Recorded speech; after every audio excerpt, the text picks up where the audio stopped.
আজি আমি কৰিম তোমালোকৰ ক্লাছ 10ৰ গণিতৰ অনুসৰণি 6.2 আমাৰ 6 নম্বৰ কুৱেশ্যন আছে এইটো আমি কৰিম ওকে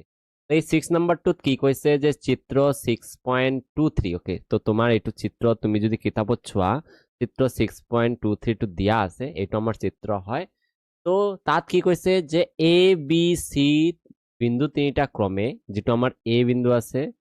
বি বিন্দু আছে আৰু সি বিন্দু আছে এই বিন্দু তিনিটা ক্ৰমে কি হয় OP OP মানে এইটো হ'ব OP তাৰপিছত কি কৈছে OQ এইটো OQ আৰু OR এইটো আমাৰ OR ৰ ওপৰত আছে তো এই তিনিটা বাহুৰ ওপৰত আছে OP এইটো আমাৰ OP হয় ওকে তো এইটো OP তাৰপিছত OQ আৰু OR এই বাহু তিনিটাৰ ওপৰত A B আৰু C তিনিটা বিন্দু আছে ওকে তাৰপিছত কি কৈছে যাতে AB সমান্তৰাল PQ হয় তাৰ মানে AB2 এইটো আমাৰ AB ওকে AB2 সমান্তৰাল কি হয় P আৰু Q এইটোৰ লগত সমান্তৰাল ওকে তাৰপিছত আকৌ কি কৈছে AC সমান্তৰাল PR তো এইটো আমাৰ AC হয় AC সমান্তৰাল কি হ'ব এইটো আমাৰ PR হয় ওকে তো এইটোৰ লগত সমান্তৰাল আছে বুলি কৈছে দেখুৱাব দিছে যে BC সমান্তৰাল QR তো আমাক দেখুৱাব দিছে এইটো আমাৰ BC হয় B আৰু C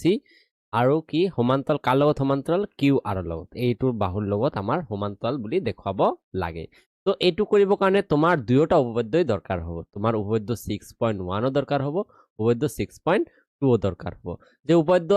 6.1 কি কৈছে যে এডাল ৰেখা ধৰা এটা ৰেখা আছে এনেকুৱা এডাল ৰেখাই যদি এটা ত্ৰিভুজত ধৰা এইটো এটা ত্ৰিভুজ নাম দিলো এ বি আৰু সি ত্ৰিভুজ হয় এডাল ৰেখাই যদি ধৰা এটা বাহুৰ সমান্তৰালকৈ টানা হয় ধৰা আমি BCৰ সমান্তৰালকৈ টানিছো আৰু এইটো নাম দিছো যে ই আৰু এফ বিন্দু ছেদ কৰে তেনেহলে কি হ'ব এ E by E B okay সমান সমান হ'ব আমাৰ এ এফ বাই এফ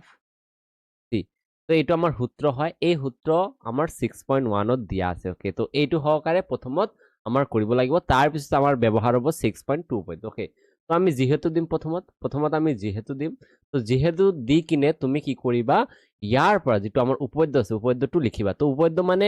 একো নহয় উপপাদ্য মানে সূত্ৰ তো সূত্ৰটো আমাৰ লিখিব লাগিব তো তুমি ইয়াতে কি কৰিবা যদি এডাল ৰেখা তো মই ডট ডট দিলো ওকে ডট ডট দি কিনে মই বিভক্ত হবলৈকে লিখিলো ওকে বিভক্ত হবলৈকে লিখিলো তো তুমি কি কৰিবা সম্পূৰ্ণটো লিখিবা ওকে সম্পূৰ্ণ সূত্ৰটো লিখিবা ওকে তাৰ পিছত এতিয়া মই যদি চাও তোমাৰ কোৱেশ্চনত দিয়া আছে যে এ বি সমান্তৰাল পি কিউ তো এ বি টো আমাৰ এইটো হয় এ বি আৰু সমান্তৰাল কি আছে পি কিউ তো এই এ বি আৰু পি কিউ টো কোনটো ত্ৰিভুজৰ তো তুমি যদি ভালদৰে চোৱা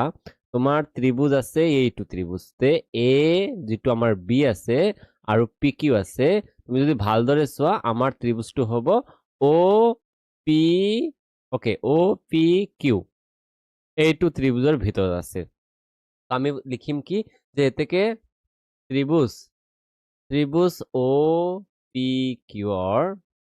তো ও পি কিউৰ ভিতৰত কি দিয়া আছে আমাৰ দিয়া আছে এইটো দিয়া আছে এইটো আমি লিখিম এ বি সমান্তৰাল পি কিউ আমাৰ দিয়া আছে এ বি সমান্তৰাল পি কিউটো আমাৰ দিয়া আছে ওকে তো এইটো সমান্তৰাল হলে আমাৰ 6.1 উপপাদ্য মতে যেটো আমাৰ এইটো সূত্ৰ হয় যে কি কৈছে যে ধৰা এডাল ৰেখা আছে এই ৰেখাটো এটা বাহুৰ সমান্তৰালকৈ টনা হয় তেন্তে কি হ'ব যেটো আমাৰ বাহু থাকে এইটো বাহু এ ই বাই যেটো আমাৰ এইটো হয় এ ই বাই ই বি সমান সমান হ'ব A F by F C হ'ব ওকে তো এই সূত্ৰটি আমি ইয়াতে ব্যৱহাৰ কৰিম তো আমাৰ দিয়া আছে যে এ বি আৰু পি কিউটো সমান্তৰাল তেনেহলে আমাৰ কি হ'ব ও এ বাই এ পি ওকে তো এইটো লিখিম ও এ বাই O P O A P নহয় এ পি ওকে সমান সমান আমাৰ কি হ'ব ও বি বাই বি কিউ এটা আমি 1 নাম্বার দিম ওকে তাৰপিছত আকৌ আমাৰ দিয়া আছে এইটো AC সমান্তৰাল PR তো আমি চাম AC ক'ত আছে AC আমাৰ এইটো হয় AC আৰু PR টো আমাৰ এইটো হয় তো এই দুটা বাহু ক'ত আছে কোনটো ত্ৰিভুজ আছে তো তুমি যদি ভালদৰে চোৱা যে OP আৰু R ত্ৰিভুজটো আকৌ লিখিম ওকে আকৌ ত্ৰিভুজ OPR ৰ ভিতৰত কি আছে যে OA বাই AP OA বাই AP সমান সমান ও সি বাই ইয়াত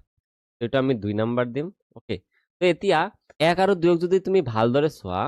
1ৰ বাওফালে আমাৰ ও এ বাই এপি আছে আৰু 2ৰো বাওফালে আমাৰ কি আছে ও এ বাই এপি আছে তো আমি এতিয়া 1 আৰু 2ৰ পৰা কি পাম যে 1 আৰু 2ৰ পৰা পাও 2ৰ পৰা পাও তো 1 আৰু 2ৰ পৰা আমি কি পাম বাওফালৰ যিবিলাক আছে এইবিলাক একে কাৰণে আমি কি কৰিম সোঁফালৰটো সমান সমান লিখি দিম ওকে তো এই দুটা সমান আমাৰ তেন্তে কি হ'ব যে যেটো আমাৰ সোঁফালে আছে ও বি বাই বি কিউ সমান সমান হ'ব আমাৰ ও সি বাই এইটো আমাৰ হ'ব ওকে তো তাৰ পিছত এতিয়া তুমি যদি চোৱা তুমি এতিয়া যদি ছবিত চোৱা তুমি পাবা যে ও বি টো আমাৰ এইটো হয় এইটো আমাৰ ও বি হয় ও বি এইটো হয় আমাৰ ওকে আৰু তলত আছে বি কিউ এইটো আমাৰ বি কিউ হয় ওকে তাৰ পিছত আছে ও চি আমাৰ এইটো হয় ও চি আৰু চি আৰ এইটো হয় আমাৰ তো এতিয়া আমাৰ ব্যৱহাৰ হ'ব উপপাদ্য 6.2 তো এই উপপাদ্য 6.2 কি কৈছে যদি এডাল ৰেখা এটা ত্ৰিভুজৰ কোনো যিকোনো ওকে দুটা বাহু একে অনুপাতত বিভক্ত হয় তেনেহলে সেই ৰেখাডাল তৃতীয় বাহুৰ সমান্তৰাল তেতিয়া আমি লিখিম যিহেতু লিখি কিনে আমি কি লিখিম এই সূত্ৰটো লিখি দিম যদি এডাল ৰেখা তো তুমি লিখি দিবা মই অলপ লিখি কিনে ডট দিম যদি এডাল ৰেখাই ওকে তো ইয়াতে ডট দি মই লিখিলো তাৰ পিছত ইয়াতে সমান্তৰাল বুলি লিখিলো সমান্তৰাল ওকে তো তুমি সম্পূৰ্ণ লিখিবা এতেকে কি হ'ব বিসি সমান্তৰাল কি হ'ব কিউআৰ বিসি সমান্তৰাল কিউআৰ তো এইখিনিয়ে তুমি প্ৰমাণ কৰিব লাগিব